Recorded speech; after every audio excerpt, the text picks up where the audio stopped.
Hello दोस्तों, तो फिर आज हम लोग पढ़ने जा रहे हैं जावा का एक बेहतरीन feature that is Java lambda expression. तो जावा लैम्डा एक्सप्रेशन को जावा 8 ने ऐड किया था। इसका मतलब ये हुआ कि जावा 8 से पहले आप जावा लैम्डा एक्सप्रेशन को इस्तेमाल नहीं कर सकते। अब मसला है कि जावा लैम्डा एक्सप्रेशन जो है एक short block of code which take in parameter return value. मतलब अगर इस कहानी को पढ़ने से ज्यादा बेहतर है कि मैं आपको इसको बड़े आसानी से पढ़ाऊं कि जावा लैम्डा एक्सप्रेशन क्या है। तो आप एक फंक्शन का सिंटैक्स यहाँ पे देख पा रहे हैं कि फंक्शन का सिंटैक्स क्या होता है। रिटर्न टाइप, फंक्शन का नाम, आर्गुमेंट 1 आर्गुमेंट 2 ऐसे करके रखते हैं। हमने कहा यार ये जो लैम्डा एक्सप्रेशंस होते हैं ना, एक तरीके के मेथड्स होते हैं, एनोनिमस मेथड होते हैं। एनोनिमस का मतलब जिसका नाम नहीं हो। तो करना क्या है आपको, किस मेथड में से आप ये हटा दीजिए, रिटर्न टाइप हटा दीजिए, फंक्शन का नाम आप हटा दीजिए, ठीक है। आर्गुमेंट को रहने दीजिए, अगर आर्गुमेंट है तो, नहीं है तो कोई बात नहीं। और यहां पर एक एरो फंक्शन लगा दीजिए। ये जो एरो फंक्शन आपने लगा दिया इस जगह पे, ठीक है। तो ये क्या बन गया आपका, ये बन गया आपका लैम्डा एक्सप्रेशन। और ये काम करेगा कैसे, फंक्शन की तरीके से, ठीक है। अब रही बात इसमें आगे सिंटैक्स की, तो 3 सिंटैक्स इसमें होते हैं जनरली। अगर सिंगल पैरामीटर है तो आप यहाँ पे पैरेंथेसिस की भी जरूरत नहीं है, आप सिंगल पैरामीटर दे सकते हैं। यहाँ पे एरो का सिंबल और जो भी आपको काम लिखना है आप काम लिख सकते हैं, अगर सिंगल लाइन ऑफ स्टेटमेंट है तो। अगर पैरामीटर है तो आपको पैरेंथेसिस में देना पड़ेगा और यहाँ पे एक्सप्रेशन लिखना पड़ेगा। और अगर कई पैरामीटर्स हैं और काम भी ढेर सारा है तो फिर आपको यहाँ पे ब्लॉक भी लगाना पड़ेगा, मतलब कर्ली ब्लॉक भी लगाना पड़ेगा, ठीक है। अब मसला होता है कि भाई ये यूज कहाँ पे होता है। तो जो लैम्डा एक्सप्रेशन है दो तरीके से इस्तेमाल होता है। या तो होता है फंक्शनल इंटरफेस के साथ में। फंक्शनल इंटरफेस का मतलब क्या है, देखिए इंटरफेस अगर आपने जावा पढ़ी है तो इंटरफेस आपने पढ़ा होगा कि इंटरफेस क्लास की रिस्पॉन्सिबिलिटी को इस्तेमाल करता है। मतलब क्लास की रिस्पॉन्सिबिलिटी को बताता है कि कोई क्लास क्या काम करेगी। तो जिस भी इंटरफेस के अंदर सिर्फ एक मेथड होगा, याद रखिए इस बात को, जिस भी इंटरफेस के अंदर केवल एक मेथड होगा उसको बोलते हैं फंक्शनल इंटरफेस। एक से ज्यादा मेथड नहीं होने चाहिए। अगर एक मेथड है तो उसको बोलते हैं फंक्शनल इंटरफेस, ठीक है। तो फंक्शनल इंटरफेस के साथ में इस्तेमाल होता है। और दूसरा इस्तेमाल होता है कलेक्शन लाइब्रेरी के साथ में, जैसे एरे लिस्ट के साथ में, वेक्टर के साथ में, ठीक है। इन इन चीजों के साथ में आप इनका इस्तेमाल कर सकते हैं। तो आइए इसको हम लोग करके देखते हैं, ठीक है। तो जैसे मान लीजिए कि पहले मैंने आपको दिखाया कि ये किस तरीके से इस्तेमाल होता है किसी फंक्शनल कंपोनेंट के साथ में, ठीक है, फंक्शनल इंटरफेस के साथ में, सॉरी। तो आपने कहा कि भाई एक इंटरफेस बना देते हैं, इसकी तो भी जरूरत नहीं है, एक इंटरफेस यहाँ पे। तो आपने कहा कि इंटरफेस, और कोई भी इंटरफेस का नाम, जैसे हमने कहा कि कोई भी एक टास्क, इंटरफेस का मतलब होता है बेसिकली हम टास्क जो है असाइन करते हैं किसी को। तो अब यहाँ पर क्या किया हमने, इंटरफेस कैसे बनता है, इंटरफेस के अंदर अनइम्प्लीमेंटेड मेथड्स होते हैं, ठीक है। जैसे हमने कहा पब्लिक वाइड एक एमएसजी नाम का इसके अंदर मेथड बना दिया और छोड़ दिया हमने, ठीक है। अब इस मेथड को, जैसे यहाँ पर आपने इस इंटरफेस को बना दिया, अब इस इंटरफेस को यहाँ पर, मतलब हमने किसी को कोई टास्क दिया और टास्क के अंदर क्या दिया, हमने कहा भाई तुम्हें इस मैसेज को डिफाइन करना है, ठीक है। अब हमने कहा यार कि अब कोई आदमी इसको, इसका जो इम्प्लीमेंट करने का तरीका होता है कि पहले इंटरफेस बनता है, फिर अगर इसको नॉर्मल तरीका देख लीजिए। नॉर्मल तरीका क्या है कि जैसे कोई आदमी एक क्लास बनाता है, क्लास, जैसे आपने कहा टास्क, तो मैंने कहा भाई अगर धनंजय का टास्क है तो धनंजय ने एक ऑब्जेक्ट बनाया, यहाँ पर लिखा क्या, इम्प्लीमेंट्स और टास्क। ये बेसिक तरीका मैं बता रहा हूँ, लैम्डा मैं इसके बाद आऊंगा, ठीक है। अब मुझे क्या करना होगा, मुझे इस मेथड को डिफाइन करना पड़ेगा। तो ये मेथड मुझे डिफाइन करना पड़ेगा, तो मैं कहूंगा पब्लिक वाइड एमएसजी, ठीक है। और हमने कहा सिस्टम, सिंपल हमने इसको डिफाइन कर दिया, system dot out dot println this method is defined by Dhananjay. हमने कुछ लिख दिया यहाँ पर, ये नॉर्मल इंटरफेस का तरीका है, ठीक है। अब आपने क्या किया कि यहाँ पर धनंजय क्लास का एक आपने ऑब्जेक्ट बनाया, इक्वल टू न्यू धनंजय, आपने ऑब्जेक्ट बना दिया। और फिर आपने कहा कि ऑब्जेक्ट डॉट, आपने मैसेज को यहाँ पर कॉल कर लिया, कोई दिक्कत नहीं है यहाँ पे। ये देखिए ये नॉर्मल तरीका है, मैं फिर से आपको याद दिला रहा हूँ। अब इसको अगर आपको कंपाइल करना हो तो यहाँ पर आते हैं, हमने कहा जावा सी डेमो डॉट जावा, ये कंपाइल किया आपने इसको, ठीक है।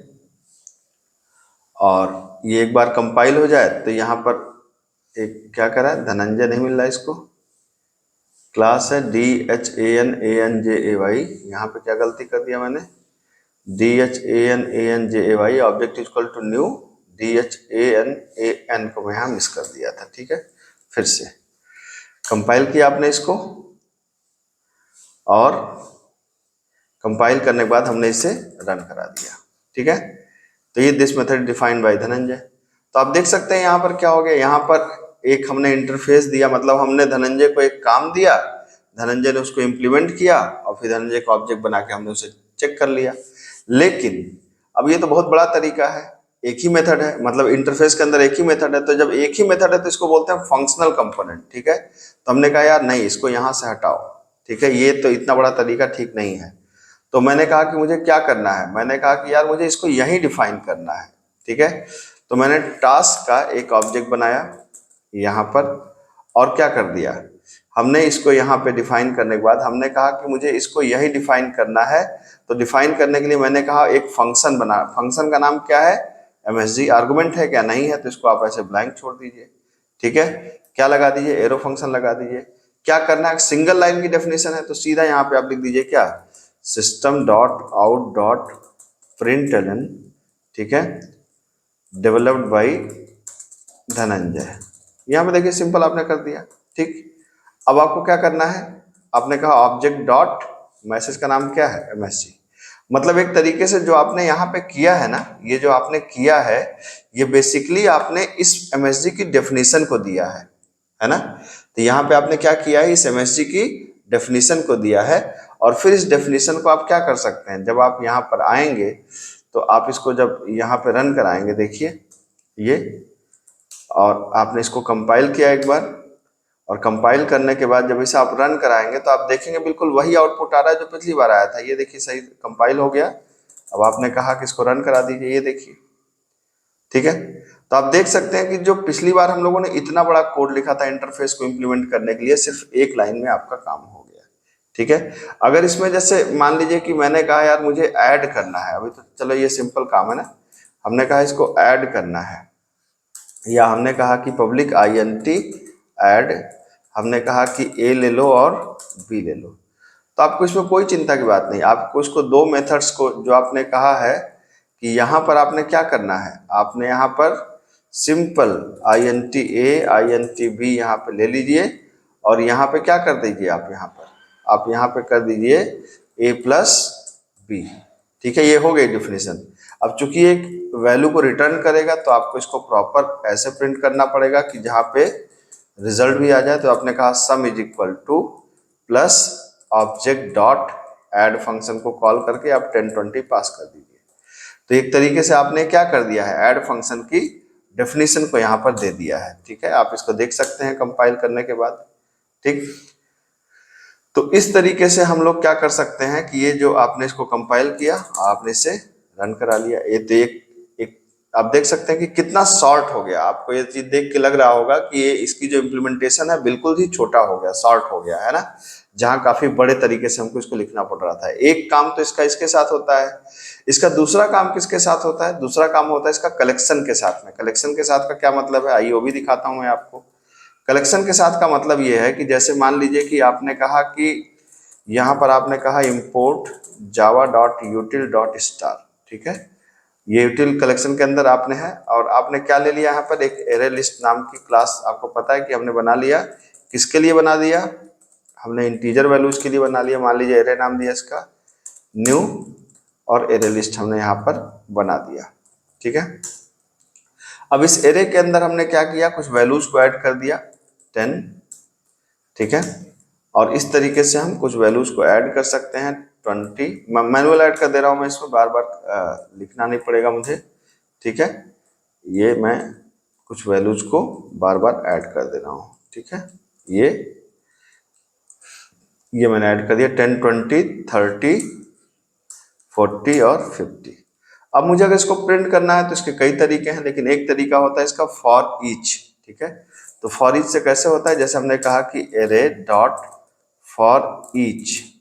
ठीक है, और फॉर ईच के अंदर आप क्या कर सकते हैं, आप सिंपली आप एक वैल्यू का आर्गुमेंट दे सकते हैं n, और आपने कहा क्या, system dot out dot println क्या, n को प्रिंट कर दो। तो आपने सिंपल एक बताया कि आपने एक फंक्शन लिया है किस टाइप का, n टाइप का, ठीक है। तो ये जो आर्गुमेंट है n क्या है, ये हमारा इंटीजर आर्गुमेंट है n। तो ये फॉर ईच क्या करेगा, एक एक वैल्यू किसके अंदर डालेगा, n के अंदर डालेगा और n को प्रिंट कर देगा। मतलब ये फंक्शन है और ये फंक्शन की डेफिनेशन है, बिल्कुल आप ऐसे समझ लीजिए, ठीक है। अगर इसको आप रन कराएं यहाँ पे तो आप देखेंगे, ठीक है। ये मैंने इसे कंपाइल किया और कंपाइल करने के बाद अगर मैं इसे रन कराऊंगा तो ये हमारे सारे जितने भी यहाँ पर, अच्छा एरे लिस्ट की स्पेलिंग गलत हो गई क्या, ARRAY, ओहो ये एरे, यहाँ भी एरे, सॉरी, ये हो गया सही। इसको इसको ठीक करते हैं। ये कंपाइल किया आपने और हमने इसे देखा रन करा के, ये कंपाइल हो गया हमारा प्रोग्राम। अब जावा डेमो, ये देखिए ये वैल्यू सारी प्रिंट हो गई 10, 20, 30, 40, 50। तो आप देख सकते हैं कि इसने जो प्रिंटिंग के काम को भी काफी क्या कर दिया, स्मार्ट कर दिया। तो इस तरीके से लैम्डा फंक्शन को आप मल्टीपल पर्पज में इस्तेमाल कर सकते हैं। हाँ, ये बिल्कुल नॉर्मल मेथड की तरह इस्तेमाल नहीं होगा, यहाँ पर याद रखिएगा इस बात को कि आप जैसे फंक्शन बनाते हैं वैसे नहीं बना सकते। इसको या तो कलेक्शन के साथ में हम लोग इस्तेमाल करेंगे या तो फंक्शनल इंटरफेस के साथ में इस्तेमाल करेंगे, ठीक है। आशा है जानकारी आपको पसंद आई होगी। अगर कंटेंट अच्छा लगे तो वीडियो को लाइक शेयर एंड सब्सक्राइब करिए। मिलते हैं अगले लेक्चर में। Thank you so